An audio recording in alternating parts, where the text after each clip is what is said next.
Hello everyone, my self Laxmichand from mathematics solution.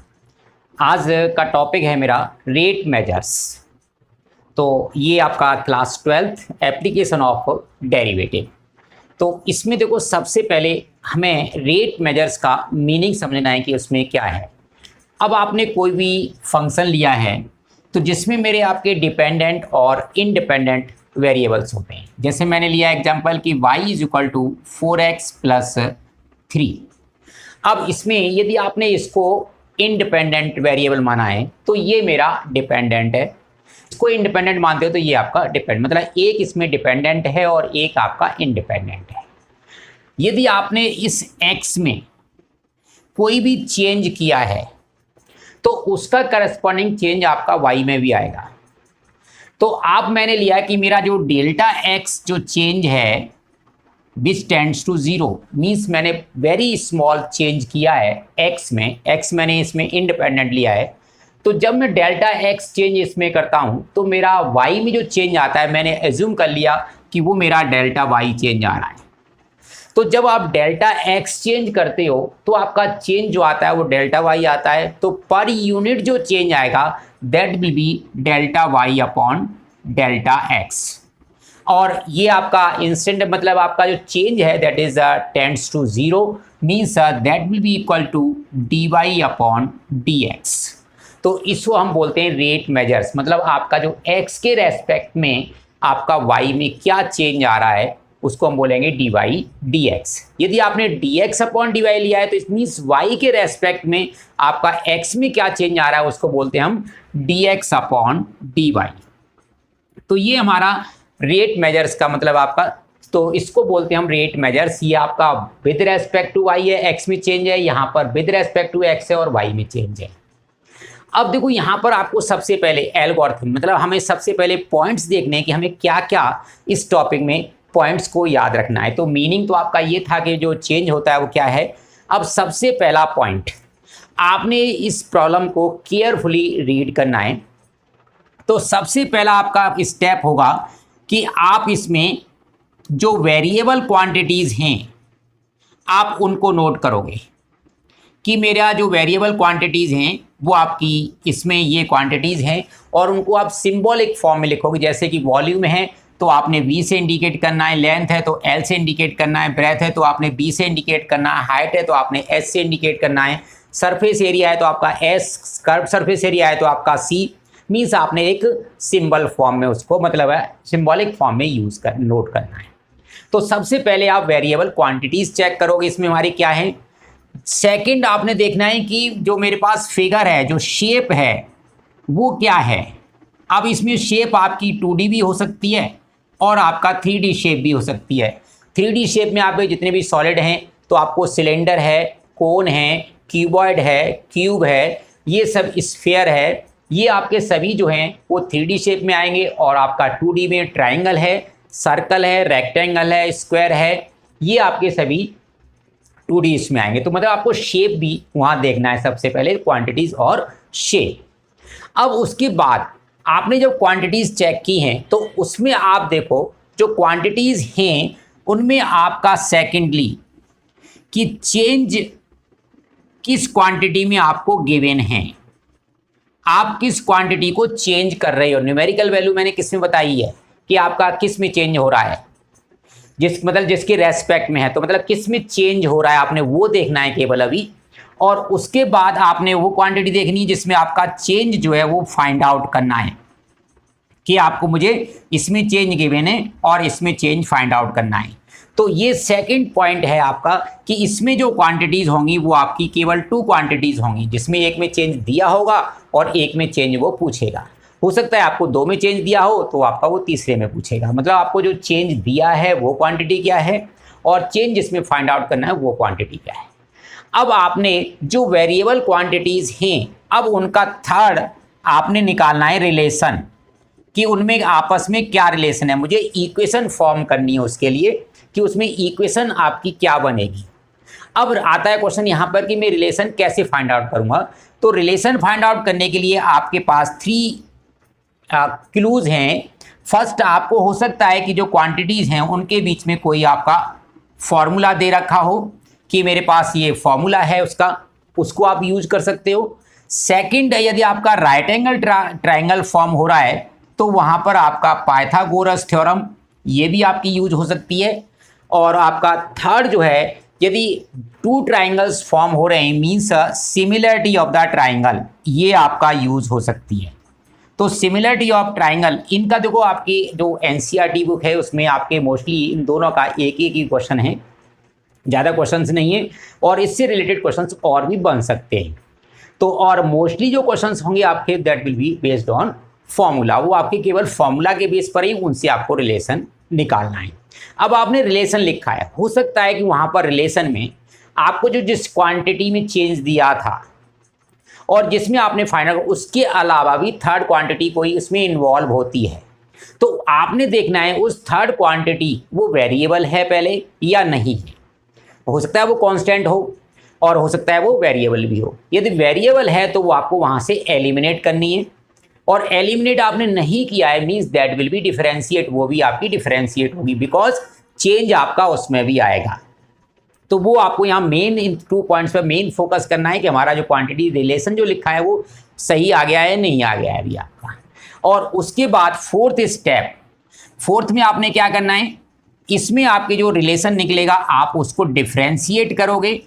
Differentiate with respect to, मैंने इसको छोड़ दिया है, क्वेश्चन मार्क डाल दिया है, जिसके रेस्पेक्ट में आपको चेंज गिवन है। जैसे मैं कहता हूं कि volume is increasing at the rate of 8 centimetre cube पर सेकंड, मीन्स टाइम के रेस्पेक्ट में मैंने चेंज दिया है, तो आप इसको टाइम के रेस्पेक्ट में डिफरेंशिएट करेंगे।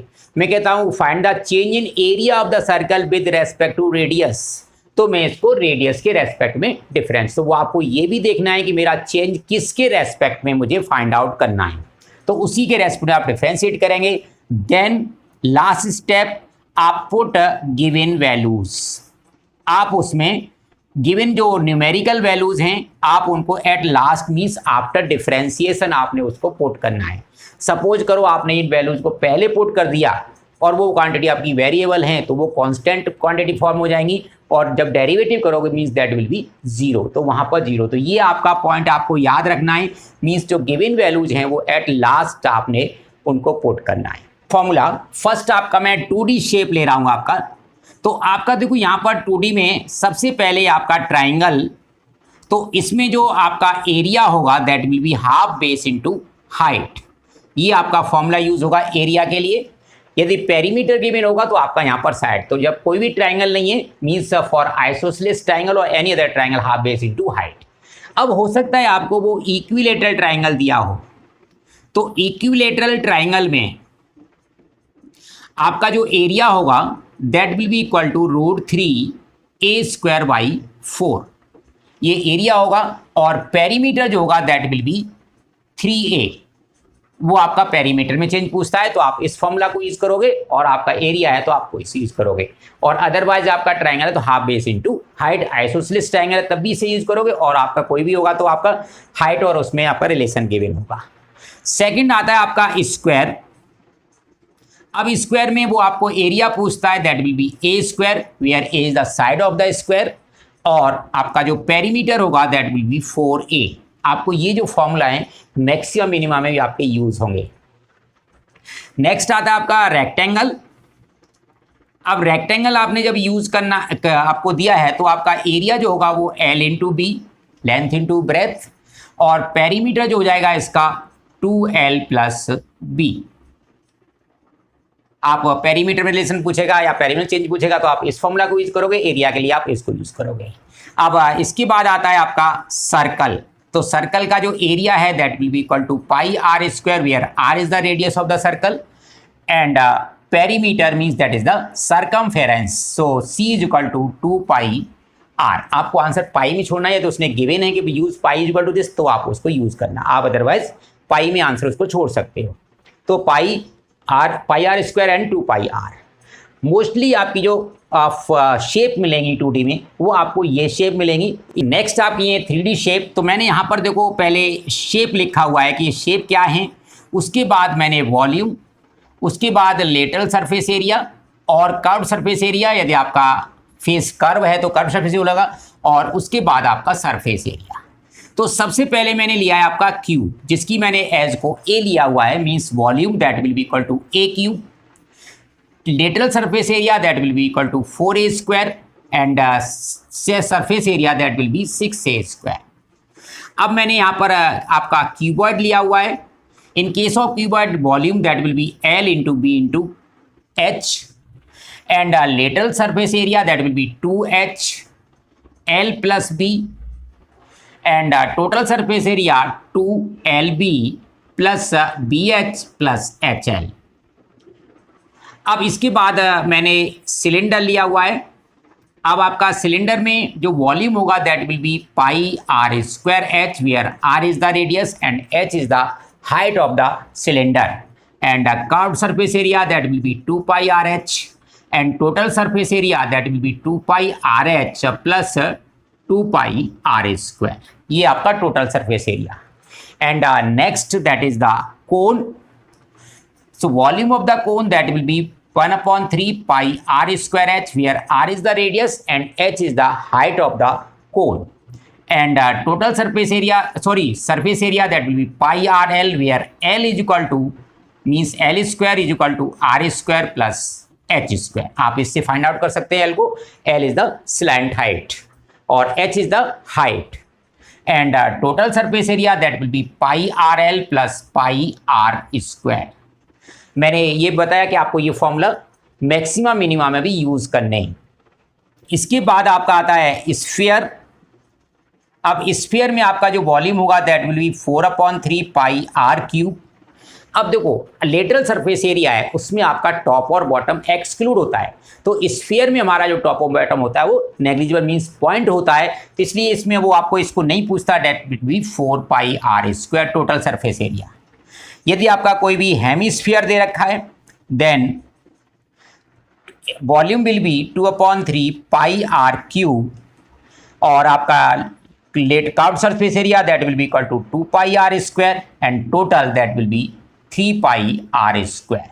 तो ये आपके जो फॉर्मूला हैं, मैंने वॉल्यूम, लेटरल सरफेस एरिया और सरफेस एरिया, इन सभी के फॉर्मूला लिखे हैं जो कि आपका मैक्सिमम मिनिमम में यूज होंगे एज वेल एज आपका रेट मेजर्स में भी ये यूज होना है।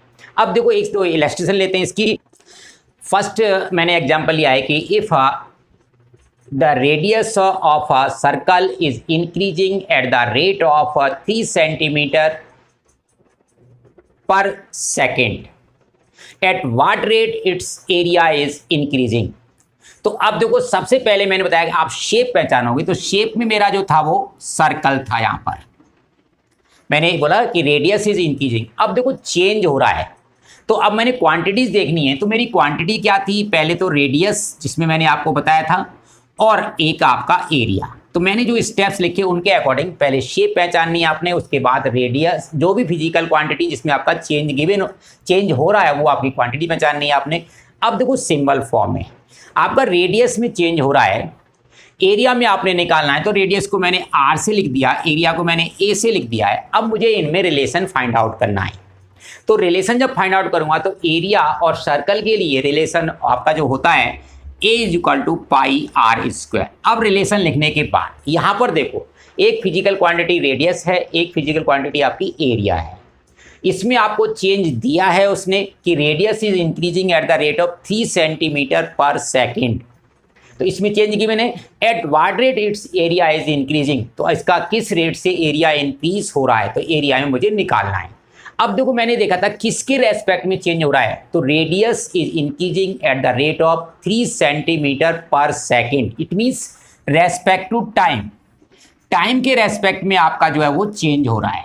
इट मीन्स आपका जो ये रिलेशन है then you will differentiate this with respect to T. तो यहाँ पर डिफरेंशिएट ये आपने जरूर लिखना है कि किसके रेस्पेक्ट में आपका चेंज हो, किसके रेस्पेक्ट में आप डिफरेंशिएट कर रहे हो। तो means D A upon D T is equal to pi आपका कांस्टेंट है और इसका 2r और dr अपॉन dt ये आपका।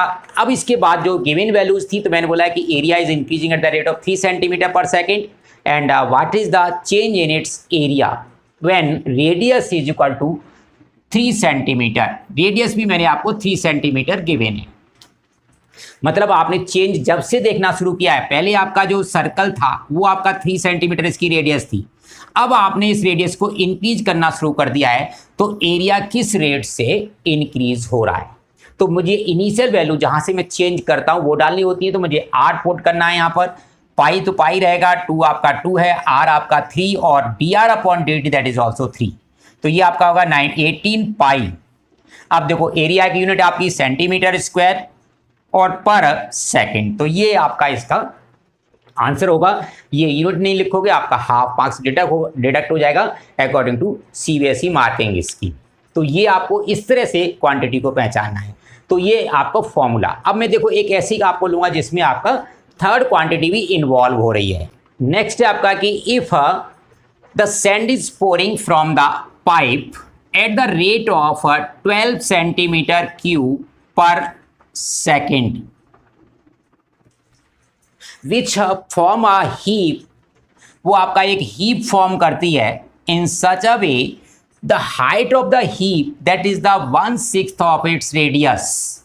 मतलब आपका इस तरह से हीप फॉर्म होता है कि उसकी जो हाइट है उसकी रेडियस की हमेशा 1/6 रहती है। तो ये आपका हीप मैंने जो फॉर्म लिया है मीन्स आपका ये हीप फॉर्म हो रहा है।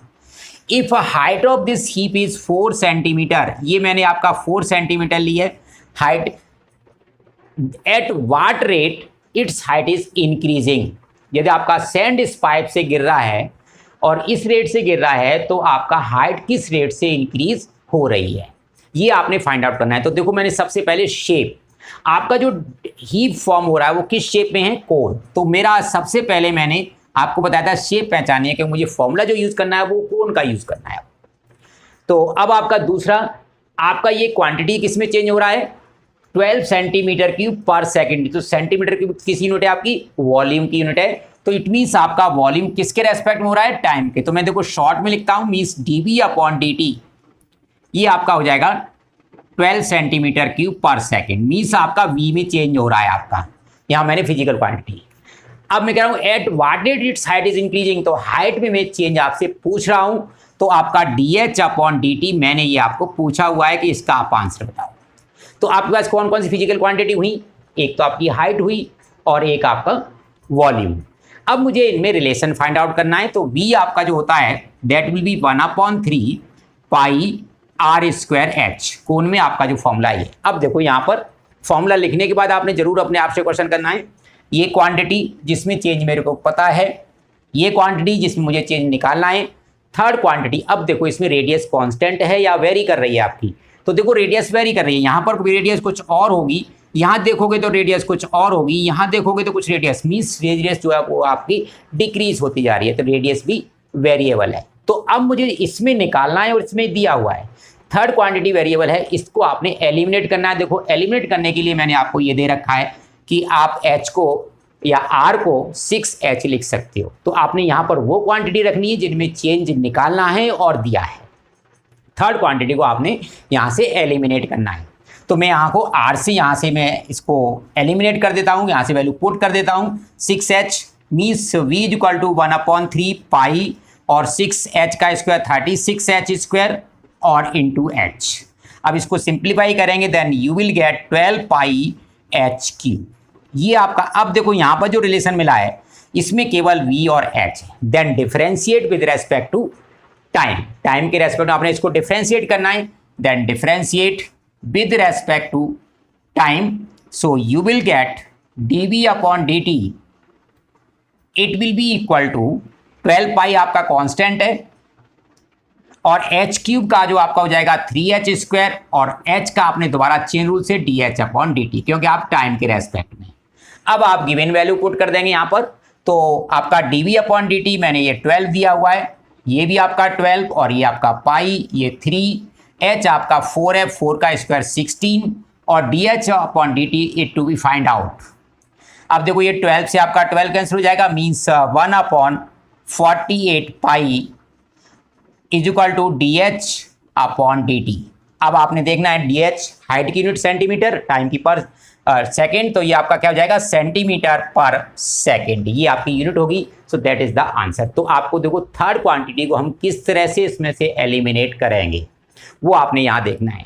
दूसरा आपने ध्यान रखना है कि इसमें यदि दोनों आपकी कोई भी क्वांटिटी है, हो सकता है आपकी 2 क्वांटिटीज़ हों और उसमें चेंज हो रहा है, एक में आपका डिक्रीज़ कर रहे हो, एक आपको इंक्रीज़ कर रहे हो, तो जहाँ दोनों हैं डिक्रीज़ के लिए आप माइनस साइन यूज़ करोगे, इंक्रीज़ के लिए आप प्लस साइन यूज़ करोगे।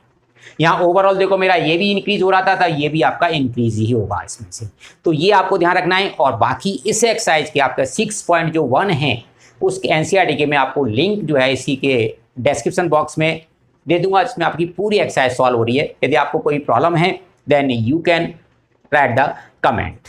Thank you students, thank you for watching.